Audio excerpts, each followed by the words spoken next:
Assalamualaikum warahmatullahi wabarakatuh. Kami dari kelompok 7 ingin menjelaskan materi tentang migas.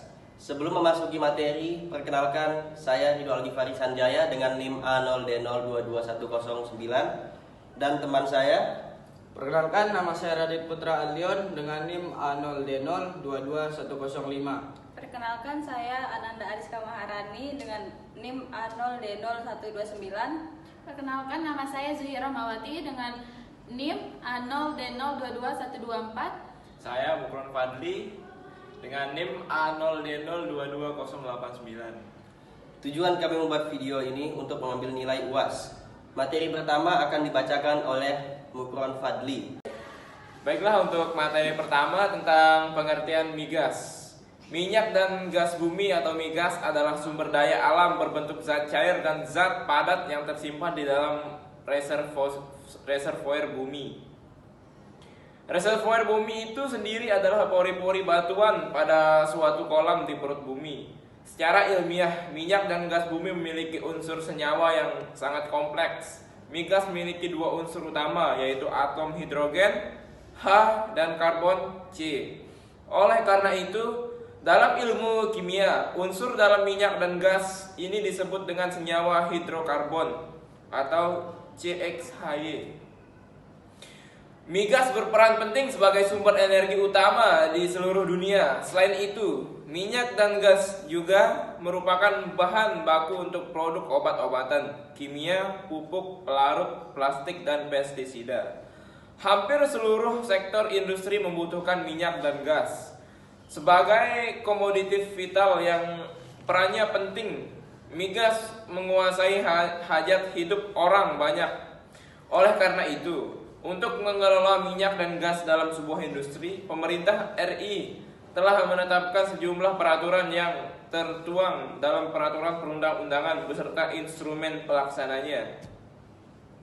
Tata kelola atau peraturan pengelolaan industri vital ini mengatur semua lingkup aktivitas usaha, mulai dari kegiatan hulu hingga hilir. Di Indonesia, pengelolaan minyak dan gas diatur dalam Undang-Undang Nomor 22 Tahun 2001 tentang minyak dan gas bumi. Baiklah, untuk materi migas cukup sampai di sini. Terima kasih. Baik, materi kedua akan dibacakan oleh Nanda Ariska Maharani. Kepadanya kami persilahkan. Baik, di sini saya akan menjelaskan materi selanjutnya. Industri migas. Industri migas atau perminyakan bukan sebuah industri baru. Bisnis atau industri minyak dan gas telah berkembang sejak awal 1900-an, yaitu pada era Rockefeller dengan Standard Oil-nya. Kegiatan usaha inti atau core business di industri migas dibedakan menjadi dua, yaitu kegiatan hulu dan kegiatan hilir. Kegiatan hulu industri migas meliputi eksplorasi, pengembangan lapangan migas, produksi atau eksploitasi, dan pengangkatan minyak bumi atau gas alam. Setelah itu, ada kegiatan usaha hilir minyak dan gas yang terdiri atas kegiatan usaha pengolahan, pengangkutan, penyimpanan, dan niaga atau permasaran. Industri perminyakan memiliki peran penting dalam perekonomian Indonesia. Minyak menjadi sumber pendapatan APBN dan sumber energi, khususnya BBM. Minyak dan gas di Indonesia menjadi penggerak berbagai sektor kehidupan. Oleh karena itu, industri ini penting kehadirannya bagi masyarakat.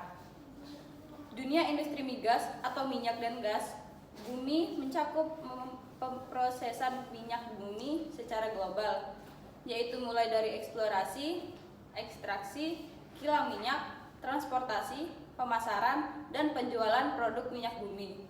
Transportasi dalam industri minyak biasanya melalui tanker minyak. Apalagi dilihat dari total pendapatannya, proses produksi, distribusi, penggilingan, dan penjualan minyak bumi merupakan industri paling besar di dunia. Di Indonesia, hampir seluruh kegiatan eksplorasi migas dilakukan oleh kontraktor minyak asing yang bekerja sama dengan pemerintah. Industri migas bersifat industri global, penuh risiko dan juga mahal karena membutuhkan biaya yang besar. Untuk memastikan adanya hidrokarbon di bawah lapisan bumi, industri migas ini memerlukan peralatan dengan teknologi yang canggih. Sekian. Pemateri ketiga akan dibacakan oleh Zuhi Rahmawati. Kepadanya saya persilahkan. Selanjutnya B. Perusahaan migas atau minyak dan gas. Di Indonesia ada beberapa perusahaan yang bergerak dalam industri minyak dan gas. 3 perusahaan migas terbesar yaitu Mobil Cepu Ltd, PT Chevron Pacific Indonesia, dan PT Pertamina. Di antara ketiga perusahaan itu, salah satunya merupakan perusahaan BUMN yaitu PT Pertamina. Umumnya, pekerjaan di perusahaan minyak dan gas terdiri dari beberapa bidang, yaitu teknik, kesehatan masyarakat, hukum, dan ekonomi. Latar belakang teknik yang dibutuhkan di perusahaan migas juga bermacam-macam, misalnya teknik lingkungan, perminyakan, kimia, fisika, dan metalurgi kelautan, dan lainnya.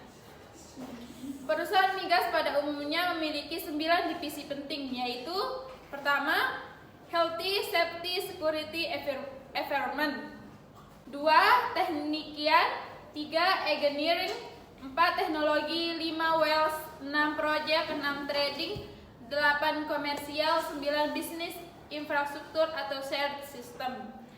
C. Klasifikasi produk industri migas.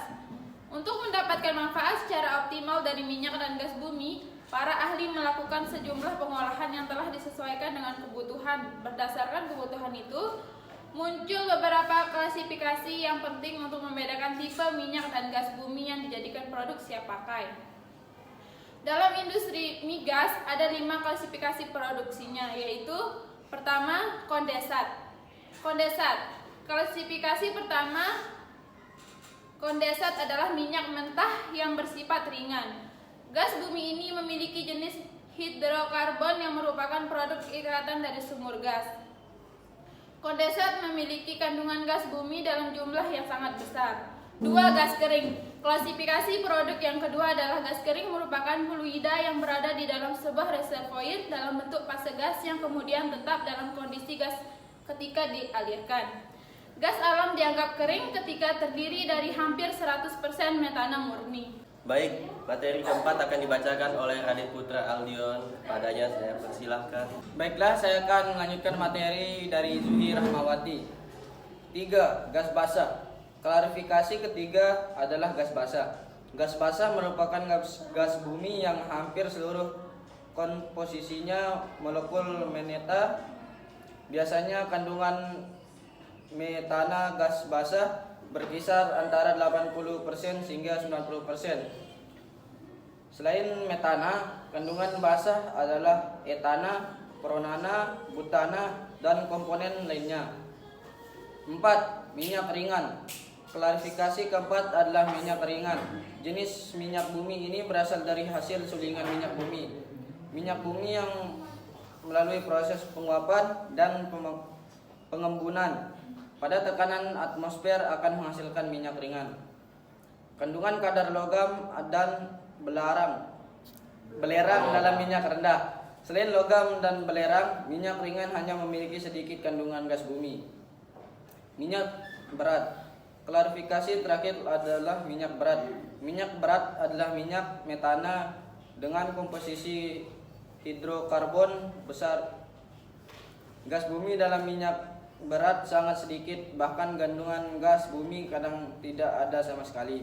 Dari 5 pengklarifikasian produk industri itu, minyak dan gas bumi selanjutnya diolah menjadi produk siap pakai untuk kebutuhan sehari-hari. Produk siap pakai itu misalnya untuk LPG, pupuk, tinta, cat, plastik, petrokimia, bahan bekal diesel, minyak tanah, dan lain-lain. D. Komoditas ekspor migas. Indonesia memiliki sejumlah komoditas ekspor migas yang unggul di pasar global. Melansir CNN, ada 3 komoditas untuk minyak bumi dan gas Indonesia, yaitu mentah, minyak gas, dan gas.